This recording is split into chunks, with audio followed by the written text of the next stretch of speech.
Buen día, alumnos del Centro de Estudios Lerdo Contemporáneo. Los saluda su profesor Jonathan Ramírez, que les imparte la materia de Historia de México 2. Saludo a todos los cuartos semestres de todas las especialidades en los cuales se imparte esta cátedra. Como sabrás, vamos a seguir con estos videos interactivos, en los cuales esperamos y comprendas algunos de los temas que vamos a ver durante toda esta semana. El día de hoy vamos a comenzar con el tema de consolidando la presidencia de México. Si recordarás, la semana pasada vimos el primer mandato de Porfirio Díaz.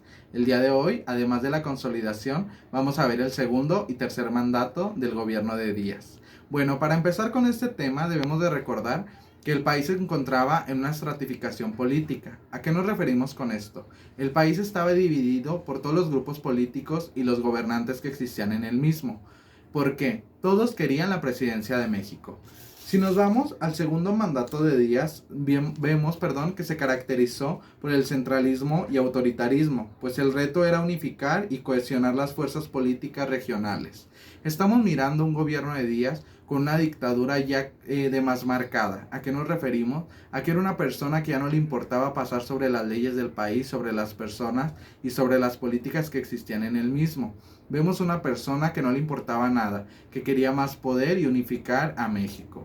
Bueno, vemos que se ganó a los miembros locales o los debilitaba, con su política de pan o palo. Nos referimos a este dicho de Díaz por la mención de que le decía a cada una de las personas o cada uno de los grupos políticos o que los apoyaba o que iban a tener alguna represión sobre su mandato, porque vemos que era un Díaz con un autoritarismo el cual no le quedaba a los demás grupos políticos o demás personas más que apoyarlo.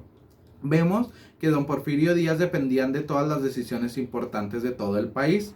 De ahí que el lema de su gobierno fuera paz y progreso.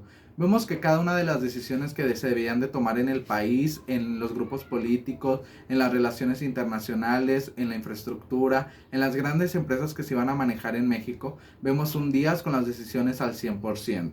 Vemos que en su tercer mandato de gobierno manipuló el Congreso para que se legislara sobre la reelección, siendo esta aprobada en 1890. Como sabemos, Díaz ya eran muchos los mandatos que había tenido y había adquirido en base a su poder y en base a la preferencia de la gente. Pero vemos que para 1890 ya era un Díaz que quería la reelección a más no poder. Si recordarán, cuando estuvo Benito Juárez, él luchó por esta ley de la no reelección y vemos que ahora la quiere quitar para seguir en el poder. Bueno, vemos que no había un contrincante político a la altura de Díaz para que lo sucediera, por lo que propone la creación de una vicepresidencia y la ampliación del periodo de gobierno a 6 años. Si recordarás, el periodo de gobierno de todos los presidentes anteriores antes de Díaz era de 4 años, bueno, quitando un poco a Benito Juárez. Bueno, vemos que él, para que se prolongara lo de su gobierno, crea igualmente lo de la vicepresidencia y además prolonga el tiempo de 4 a 6 años que manda el gobierno. Vamos a ver algo que es el desarrollo económico en el mandato de Díaz. Bueno, vemos que en el gobierno de Díaz, por eso cuando iniciamos este tema del porfiriato, vimos que muchas personas se encuentran divididas, ya que muchos dicen que sí fue una persona capacitada para gobernar México, otros dicen que no, que era una persona demasiado dictadora para gobernar un país como el de nosotros. Bueno, en este caso vemos que se hubo un desarrollo económico impulsando, por ejemplo, la industria, que se dio impulso a la industria textil, alimenticia, cementera, hulera y etcétera. Bueno, estamos mirando que en la industria Díaz sí era una persona capacitada para llevar al país por una economía estable, entre las que se encontraban la minería, el petróleo, el comercio, los ferrocarriles, que ya era una de las cuestiones que habíamos analizado en los temas anteriores, que fue un impulso para México para que los vieran los demás países.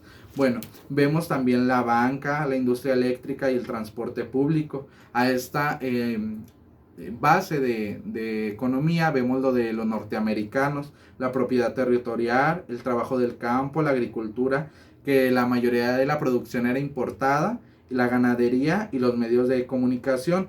Vemos, miramos en este punto cómo hubo un intercambio entre los demás países, entre las relaciones, ya que Díaz impulsaba cada uno de estos ámbitos en desarrollo propio y también el extranjero. Era como un intercambio entre ambos países.